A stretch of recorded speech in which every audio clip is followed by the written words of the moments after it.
오늘 말씀은 다니엘이 벽에 기록된 그 글씨를 해석하는 것을 제 내용으로 하고 있습니다. 지난 시간에 이 벨사살 왕이 1000명의 귀인들을 초청해가지고 큰 연회를 베풀면서 그 자리에서 성전에서 탈취해온 성전의 그릇을 갖다가 1000명에게 다 나눠주면서 이걸로 술 마시라고 그렇게 해가지고 아주 호기를 부리다가 하나님께서 손가락 하나를 그 벽에 내리셔서 그 벽에다 흰 벽에다 글자를 쓰게 하셨다라고 거기까지 말씀을 들었습니다. 여러분, 저는 이 말씀을 다시 이렇게 짚어보면서 하나님께서 내 인생에도 손가락을 내리실 때가 있다는 거예요. 내 인생에도 손가락. 이 손가락의 의미는 뭐냐면요, 첫째는 명확하게 보이면서 뭔가를 내게 지시를 해주는데 내가 그 뜻을 모르겠는 거예요. 이게 뭐지?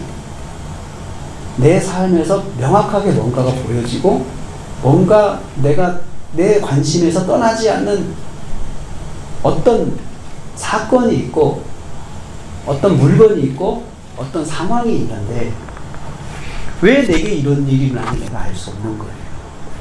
나는 내가 정상적으로 하고 있는데, 나는 내가 상식대로 하고 있는데 이 일이 나한테 와서 떠나지도 않고 계속 나에게 어떤 특별한 어떤 그 관심을 갖게 하고, 그러면서도 부담스럽고 불안하면서도 뭔지 알 수 없게 하는 이 손가락이라는 것이 그런 의미를 가지고 있습니다.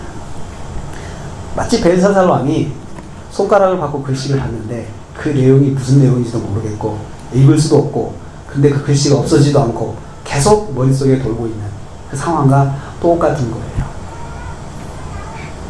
이럴 때 우리는 고민을 합니다. 이게 도대체 뭘까? 그런데 하나님의 입장에서 볼 때, 오늘 말씀 보니까 다니엘을 해석하는 과정을 보니까 하나님의 입장에서는 그것이 우연이 아니고 하나님이 계획하신 바가 있다는 거예요. 이 사람에게 뭔가를 말씀하시려고 하는데 우리가 우매해서 내 스스로가 그 문제를 해결하지 못하는 그런 상황에 빠져들 수가 있다는 것입니다. 벨사살 왕이 간지 문제는 그거였습니다. 손가락도 받고 손가락을 통해서 뭔가 공포감을 느꼈고 불안감을 느꼈고, 그런데 더 불안한 것은 그 내용을 읽을 수도 없고 해석할 수도 없다는 거죠. 있는데 뭔가 있는 것 같은데 확실하게 모르겠는 거예요. 그래서 전문가들을 불러다가 해석해내라 그랬습니다. 이거 해석해내! 아무도 해석을 하지 못합니다. 그 다니엘이 이제 오게 됐죠. 그 다니엘이 이것을 해석해 가면서 17절에서 21절까지는 추억을 해요. 왜 이런 일이 일어났는지, 왜 이런 일이 당신에게 일어났는지 이야기를 합니다. 당신 아버지가 하나님 앞에서 많은 훈련과 연단을 받았지 않았습니까? 당신이 그걸 보고 나간 사람으로서 어찌 하나님 앞에서 마음을 낮추지 아니하고 오히려 하나님을 모독하고 계십니까? 이러므로 24절에 그래서 이 손가락이 당신에게 온 것입니다. 그러니까 우리 인생에서 만나게 되는 이 손가락은 반드시 원인이 있다는 거예요. 이러므로 손가락이 나왔다는 거죠. 근데 우리는 이러므로를 모른다는 거죠. 이러므로. 그래서 우리가 더 어떤 때는 모르기 때문에 더 용감할 수 있고 모르기 때문에 더 담대할 수 있어요.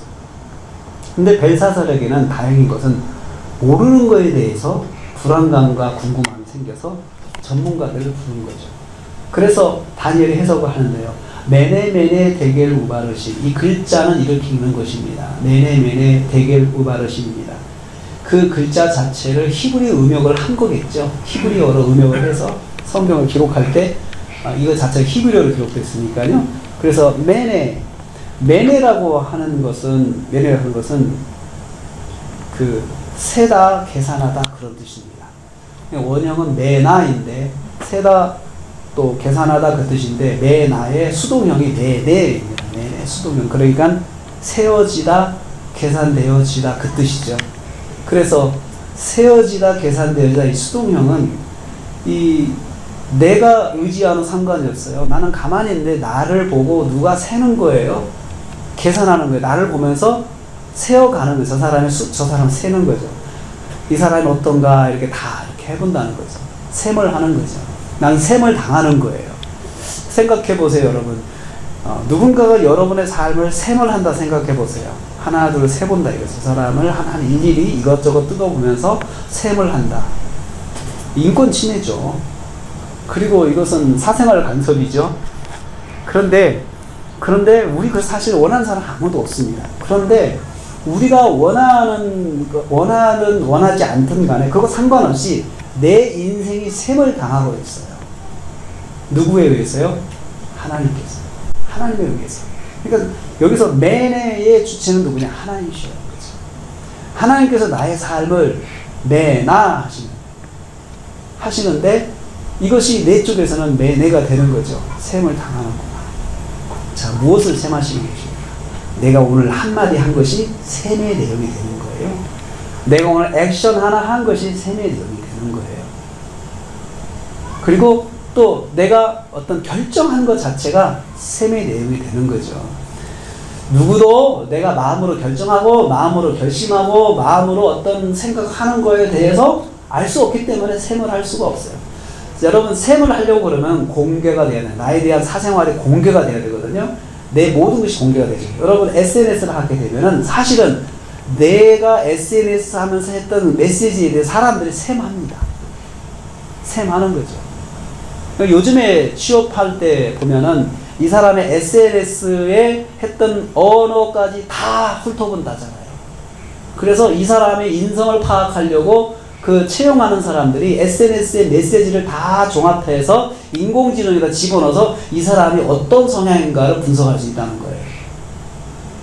그래서 SNS에서 이 사람이 한 거에 대해서 다 뒷조사를 하는 시대가 지금이에요. 셈하는 거죠. 그래서 이 사람을 채용하는 것이 안전한가? 이것을 내가 지금 이 현장에서 한두 시간 만나서는 알 수가 없으니까 여러 그 과거의 행적들을 다 종합해서 셈을 하는 거야. 매네 해보는 거죠. 하나님께서 그렇게 하신다는 거죠. 여러분, SNS에 있는 모든 내 어휘를 셈한다 하더라도요, 나의 모든 걸 셈할 수는 없잖아요. 왜냐면 내가 한 것이 이거 말고도 한 말이 개인적으로 한 말, 내가 혼자 중얼거리며 한 말, 지나가는 사람들 혼자 했던 말, 이런 것들이 알 수는 없잖아요. 드러나지 않는 것도. 그렇지만 하나님께서는 다 모든 것을 셈하신다는 거죠. 셈하신다. 그러면 우리가 이 질문이 생겨요. 셈에서 뭐 하려고? 셈에서 도대체 뭐 하려고? 심판하려고. 심판의 자료가 되는 거죠. 근거가 되는 거죠. 그래서 다니엘이 그렇게 해석했으나 매네는 하나님이 이미 왕의 나라의 시대를 세워서 그것을 끝나게 하셨다. 하나님 결론 났다는 거죠. 세웠는데 하나님께서 셈하셨는데 셈의 목적은 이 나라를 어떻게 할까? 이 사람이 소유한 이 나라를 어떻게 할까? 하나님께서 그걸 결정하시기 위해서 셈하셨다는 거예요. 셈하셨다. 그리고 이미 끝나게 하셨다. 끝나게 하시려고 결정하신 거죠. 매네라는 말을 2번 했어요. 매네 2번 했죠. 그러니까 셈하고 셈했다. 지속적인 셈을 말해요. 지속적으로 셈하는 거죠. 그 쉬지 않고 셈하는 걸 말해요. 계속해서 놓치지 않고 셈하는 걸 말하는 거예요. 누가요? 하나님께서. 놓치지 않고. 대겔이라고 하는 말은 저울로 달다라는 뜻입니다. 대겔. 저울로 달다. 그 법원에 가면, 서초동 법원에 가면은 로비에 그 법의 여신이 이렇게 신상이 있어. 법의 여신의 동상이 있는데 그 법의 여신이 한 손에 저울을 들고 한 손에 칼을 들고 있어요. 저울로 이렇게 달아봐요. 저울로 달아보고 그 다음에 칼을 쓴다는 거예요. 심판이죠. 그게 정의라고 하는 거예요. 정의는 달아보고 부족하면 벌을 주는 것. 이것이 정의라는 거죠. 그러니까 하나님의 공의가 여기 나타나. 하나님의 공의. 공의는 뭐냐? 한 사람 한 사람을 저울로 달아가지고 그 부족하면 거기에 대해서 징계를 내려서 이 사람이 바른 일을 할 수 있도록 자극하는 것, 도전을 주는 것. 이것을 하나님의 공의라고 하죠. 하나님의 공의. 저울로 달아보았다. 저울로 달아봤더니 다니엘 해석하기를 저울로 달아봤더니 부족함이 보였다. 왕은 하나님 앞에 부족하게 보였어요, 지금. 그래서 우 바르신, 우는 접속사입니다. 그래서 결론적이죠. 대겔 메네메네 대겔 그래서 우 바르신 결정했어요. 뭐냐? 바르신은 찢다 쪼개다는 거예요. 찢다 쪼개다. 하나님의 결론 우 그래서 하나님은 찢기로 결정했습니다. 근데 이거 자체가 찢다는 말 자체가 수동형 분사예요. 그러니까 찢어진다는 거죠. 찢어지게 만드셨다, 갈라지게 만드셨다, 쪼개지게 하셨다. 그러니까 이 벨사살 왕의 의지와는 상관이 없다는 거죠. 그 나라가 쪼개지고 나라가 찢어지는 건 벨사살 왕의 의지와는 상관없이 벨사살 왕이 그것을 막기 위해서 아무리 저항하라고 반대를 해도 하나님이 찢기로 결정하신 것이 이미 이루어졌다는 거죠. 막을 수 없다는 거죠. 우리는 이 말씀을 통해서 하나님이 내 인생을 매네 되게 우 바르신 한다 그러면 어떻게 될까요? 나도 날마다 말하고 살고 날마다 결정하고 살고 날마다 뭔가 행동하고 있는데 하나님은 거기에 대해서 달아보고 세어보시고 달아보신다. 하나님 무슨 자격으로요? 이 말씀을 통해서 우리가 알 수 있는 하나님은 주권자라 하셨어요. 주권자. 내가 인정하든 인정하지 않든 당신이 무슨 권리로 나를 셈하는 거예요? 무슨 권리로 그러는 거죠? 창조주로서 주권자로서 그렇게 하신다는 거예요. 내 의지와는 상관없이 지금까지 내가 살아온 인생이 있습니다. 내 인생을 나도 돌아오면서 나도 내가 한번 계산해 볼 수 있잖아요. 이걸 내가 잘했다, 이건 못했다, 이걸 실수했다, 이걸 나도 생각해 볼 수 있잖아요. 셈해 볼 수 있어요. 또 내가 다른 사람, 나와 관계된 사람들에게 돌아오면서 달아볼 수는 있죠. 달아볼 수 있고 자유예요. 내가 그 사람한테 선포만 하지 않으면 내가 얼마든지 달아볼 수 있어요. 그 인생이 가지고 있는 하나의 능력 중에 하나가 나도 셈하고 달아볼 수 있어요. 그리고 특별히 우리가 내 것에 대해서는 내가 셈하고 달아보는 건 내 자유예요. 그렇잖아요. 그래서 우리가 자식들에 대해서도 내 자식에 대해서 내 자식이 어려도 잘못된 건 잘못했다고 이야기하잖아요. 내가 보니까 이것은 매네잖아요. 내가 보니까 이건 네가 잘못한 것 같아. 너 이렇게 말했는데 이건 잘못됐어. 이건 틀렸어. 내가 보니까. 근데 여러분 다른 집의 자녀들한테는 그런 말 못하잖아요. 다른 자식한테는 내가 보니까 너 틀렸어 그 말하면 싸움나요. 그쪽 부모가 당신이 뭔데 내 자식을 그렇게 하냐라고 말을 막 하면서 싸우게 되잖아요.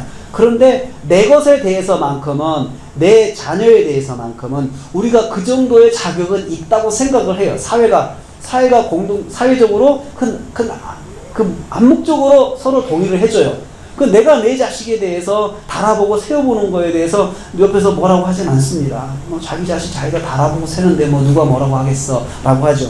그렇다면 여러분 나는 내 것에 대해서는 나 자신도 내 것과 내 소유에 대해서는 달아보고 세워볼 수 있는 자유가 있다고 주장할 수가 있잖아요.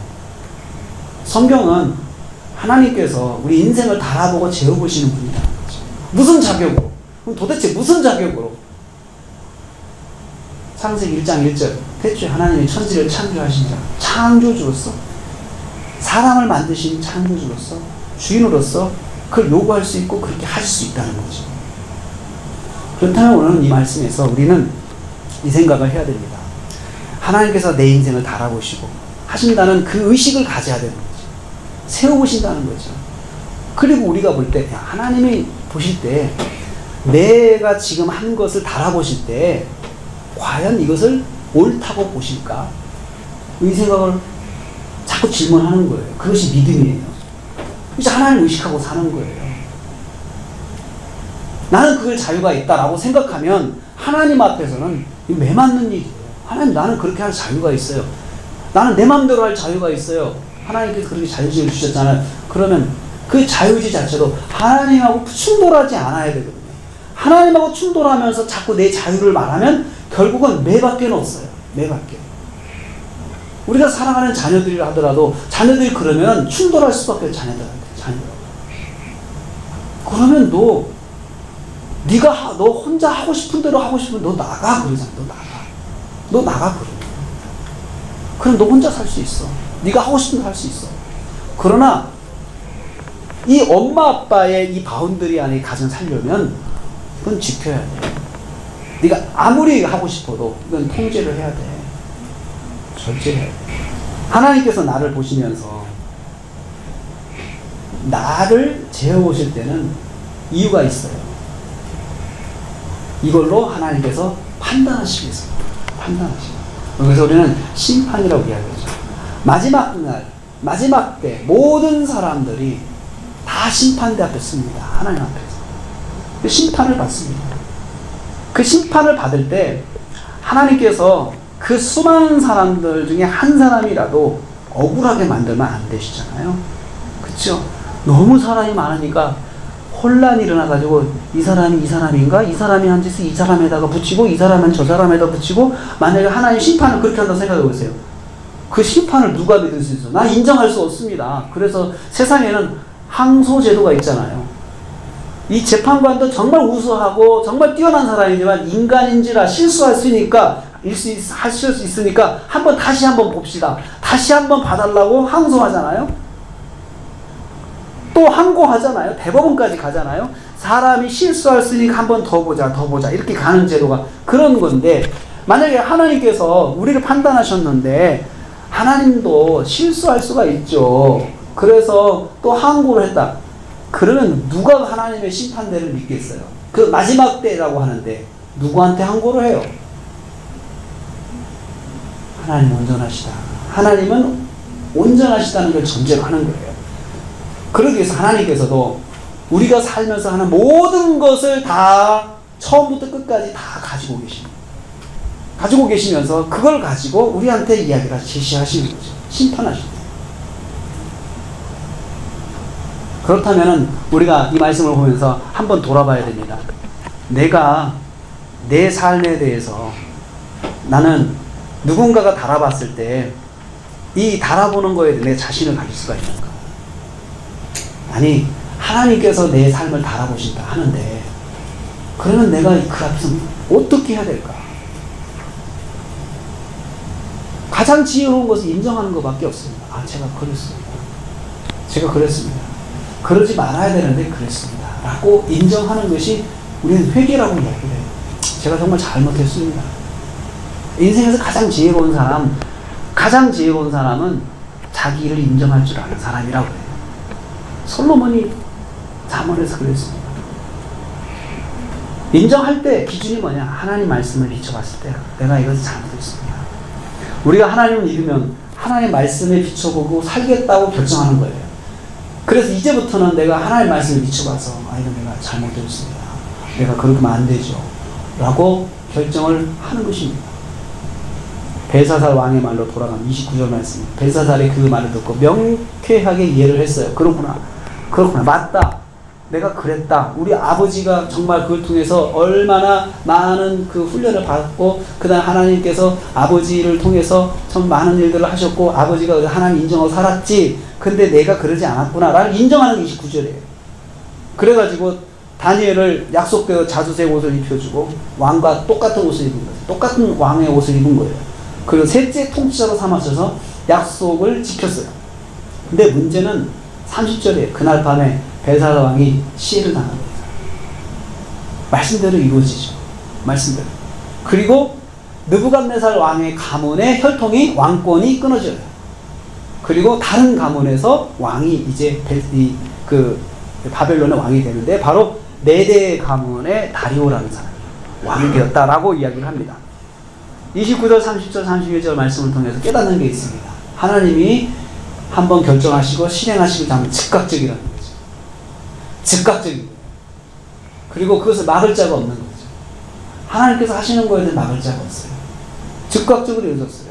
그날 밤에 그랬다. 그날 밤에. 그렇게 됐어요. 사랑하는 성도 여러분, 오늘 우리가 이 말씀을 통해서 한 가지 기억했으면 좋겠습니다. 내 인생은 하나님께서 달아보시고 셈하신다. 내가 원하든 원하지 않든, 그건 내가 원하지 않아도 하나님은 그렇게 하십니다. 그건 하나님의 품성 중에 하나예요. 하나님 품성 중에 하나가 하나님 판단하시는 거예요. 심판하시는 분이에요. 이것은 하나님의 성품이세요. 그건 어떻게 우리가 막을 수가 없습니다. 그렇다면 우리는 매 순간마다 의식하고 살아야 돼요. 달아보시는 분이 있다. 내가 이것을 결정했을 때, 내가 이런 말을 했을 때 셈하시는 분, 달아보시는 분이다. 그러면 어떤 때는 내가 해서는 안 될 말을 했을 때는 나 자신도 놀래야 돼요. 왜요? 이거 하나님이 달아보시면 뭐라고 말씀하실까? 하나님이 셈하실 때 이걸 셈하시면서 하나님이 어떤 마음을 가지실까? 한번 여러분 생각해보세요. 내가 어떤 사람의 기록원이라고 생각해보세요. 그 사람의 모든 것을 기록하는 입장에서 내가 일을 한다 생각해보세요. 어휘를 다 기록을. 어떤 때는 나도 기록하면서 깜짝 이런 말을 하나? 어떻게 엄마로서 이런 말을 할 수 있을까? 어떻게 그 목사님으로서 이런 말을 할 수 있을까? 이런 행동을 할 수 있을까? 깜짝깜짝 놀라면서 나도 할 거 아니에요? 제 3자 입장에서 말을 못하고 대단하다. 정말 대단하다.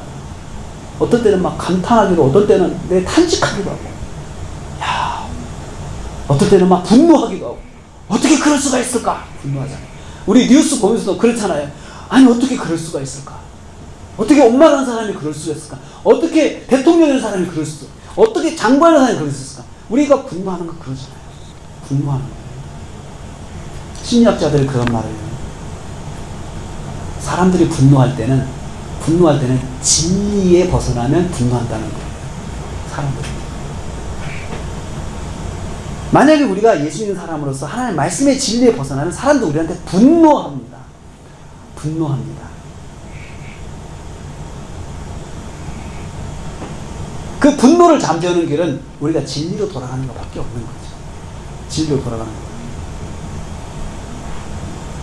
하나님께서 우리를 보시면서 우리도 말씀에서 벗어나고 하나님의 말씀 벗어날 때 하나님 우리에게 진노하신다. 성경에 이렇게 말씀하셔요. 진노. 그래서 사사기 말씀 보면 그 진노를 다시 하나님 안에서 진노에 벗어나기 위해서 그들한테 진리로 돌아가는 것밖에 없었어요. 진리로 돌아가는 거죠. 다른 어떤 것으로도 하나님 앞에서 회복할 길이 없어요. 진리로 돌아가지 않아요. 어떤 내가 봉사를 많이 한다, 헌금을 많이 한다, 어떤 훌륭한 일을 한다, 선행을 한다, 이걸로 될 수 있는 것이 아니에요. 진리로 돌아가는 것밖에 없습니다. 그래서 오늘 말씀을 마치기 전에 우리 자신이 한번 돌아보면서, 하나님, 제가 지금까지 살면서 하나님께서 매年대개 그런 그런 행동을 하시는데, 그런 액션을 하시는데 제가 모르고 살았습니다. 아니, 의식하지 못했다면 이제부터는 의식하게 하옵소서. 여러분, 가까이 사는 사람은 나를 셈하는 사람입니다. 나를 셈하는 사람. 그래서 가까이 사는 사람이 나를 셈하고 나를 달아봤기 때문에 사실은 힘들어요. 그분에게 감동 주기 힘들어요. 왜냐하면 내가 100점이 아니거든요. 100점이 아니에요. 100점이 아니어서 힘든 거예요. 저 목회자지만 저도 100점이 아니기 때문에 가까이 있는 가족들이 저를 셈하고 달아보면서 실망을 많이 했을 거예요. 어떤 목사님이 아들이 교회 옮기겠다고. 그래서 왜 옮기냐고. 아버지가 약속을 안 지켰다. 운동화 사주겨놓고 안 샀어. 아들이 나 이제부터는 우리 교회 안 다닌다고, 교회 옮기겠다고, 그런 탄식하는 걸 들었습니다. 아들이 그렇게 옮길 수 있냐? 아들이 그렇다고 해서 옮길 수 있냐? 아니죠. 아들 입장에서 봤을 때는 맞지 않으니까, 자기가 달아보니까 이건 도저히 같이 지낼 수가 없는 거예요. 자녀들 입장에서 그럴 거예요. 내가 우리 어머니 아버지를 달아보니까 내가 도저히 같이 살 수가 없어. 만약에 아이들이 그 정도 의식이 컸다 생각해 보세요. 그럼 어떻겠어요? 그 입장을 생각해야 됩니다. 하나님이 달아보시는 입장 한번 생각해 보십시오. 하나님 달아보신다. 그렇다면 우리는 더 조심하게 될 것입니다.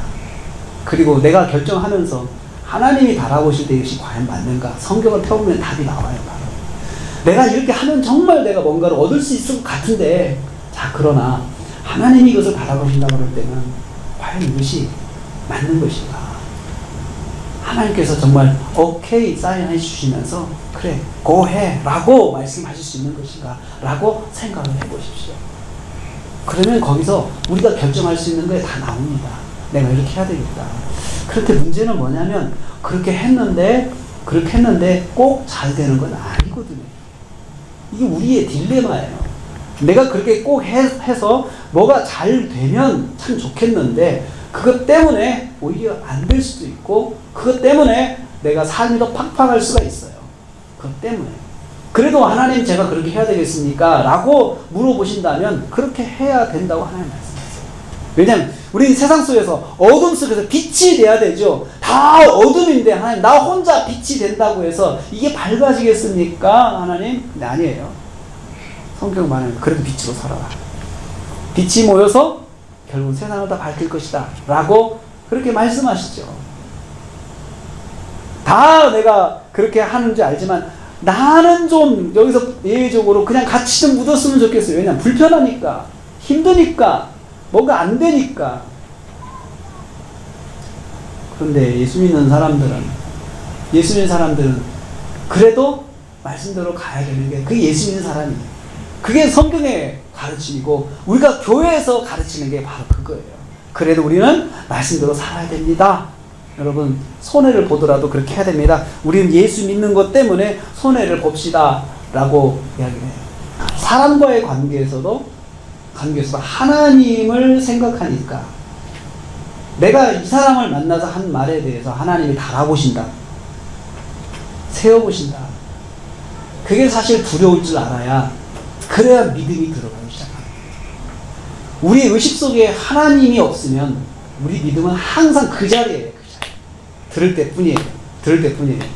근데 하나님을 늘 의식하면 들은 만큼 믿음이 자라게 되어 있어요.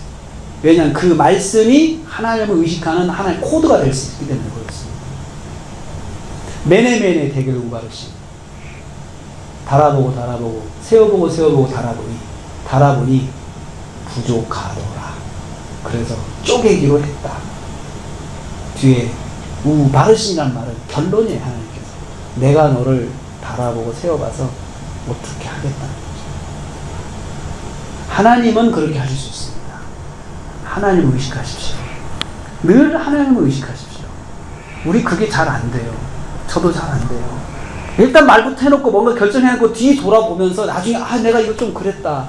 그게 우리 그러잖아요. 그런데 이걸 좀 더 순서를 바꿔서 하기 전에 하나님께서 뭐라고 말씀하실까? 하나님께서 이것을 어떻게 하실까? 순간 같이 돌아갔으면 우리가 뒤에 가서 후회하지는 않을 거예요. 오늘 말씀을 준비하면서 다시 한번 그 숙제를 안게 돼요. 내가 하나님을 의식하면 결정하자. 그래 이렇게 하면 좋아. 이렇게 하면 좋아. 사람들도 그렇게 해. 이렇게 하면 내가 진짜 손해 안 봐. 내가 뭔가 얻을 수 있어. 라고 우리는 쉽게 생각하죠. 그런데 한 가지 더요. 먼저 그런데 하나님께서 이걸 달아보실 때 뭐라고 하실까? 우리가 이런 마음이 없기 때문에 교회가 자꾸 빛을 잃어가고 있어요. 우리 성도가 빛을 잃어가고 있어요. 목회자라도 빛을 잃어가고 있어요. 우리 한번 믿음 생활을 하면 이렇게 한번 의식을 해보고 믿음 생활을 해봅시다. 100점은 아니더라도 하루에 생각하는 것, 결정하는 것 중에서 몇 가지라도 하나님 보실 때 어떨까? 이렇게 생각해 보면 내가 다음엔 좀 더 잘할 수 있을 것입니다. 하나님 이때는 이랬지만 제가 이제 이렇게 하겠습니다. 이렇게 생각할 수 있겠죠. 혹시 하나님께서 내 인생에 손가락을 제시해 주신 분이 있습니까? 그게 항상 보여서 불편하고 안 고쳐져서 힘들고 근데 항상 이게 짚어져 있어서 이것이 나한테 항상 지적이 되어 있는데 이게 뭐지? 라고 하는 분이 있습니까? 그래서 하나님이 그걸 통해서 세워보고 달아보시고 나를 세워보고 달아보시고 창조주 하나님께서 이것은 세워보고 달아본다는 건 부담스러운 것이죠. 그렇지만 한번 생각을 바꿔보십시오. 나에게 관심을 가지고 있으시다. 하나님께서 나에게 관심을 가지시고 나의 행동을 보시면서 세워보고 달아보신다. 이걸 더 좋게 생각했으면 좋겠습니다. 내가 이렇게 행동을 감시받으며 살아야 되나, 이런 생각보다도 관심 갖고 있다는 생각을 해주십시오. 저와 여러분, 하나님이 관심 가운데 있는 사람이고 날마다 하나님께서 보시는 분이십니다. 그 의식하시면서 한 주간도 저와 여러분이 살아서 승리하시는, 믿음 가운데 승리하시는 우리 모두 되시기를 주님의 이름으로 축복합니다. 하나님 감사합니다.